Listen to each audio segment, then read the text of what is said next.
Hello everyone, welcome back to our channel Psych Split.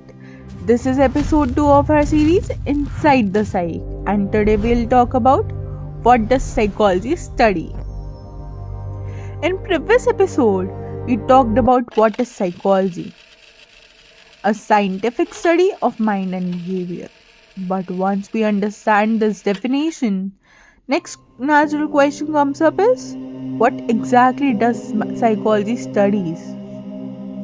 Psychology studies human beings as a whole, and it looks at how we think, how we feel, and how we behave, and more importantly, how these three are always connected.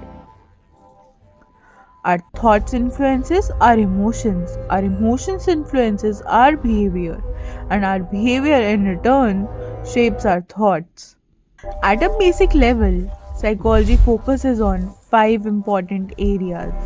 First is thoughts, our beliefs, memories, and inner dialogues.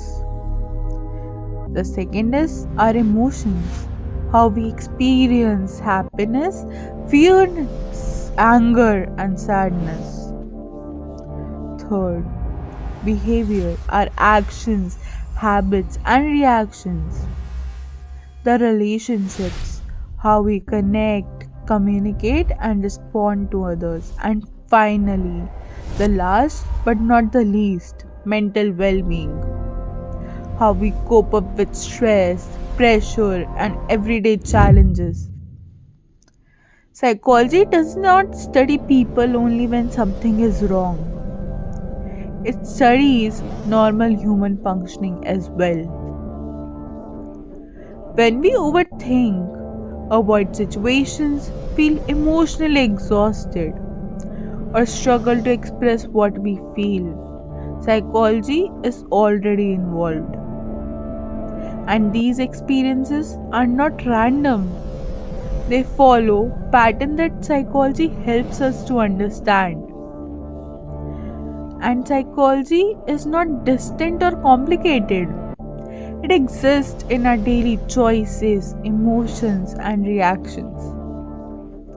And in next episode, we will explore how the mind, emotions, behavior work together, and why understanding this connection is very important to everyone.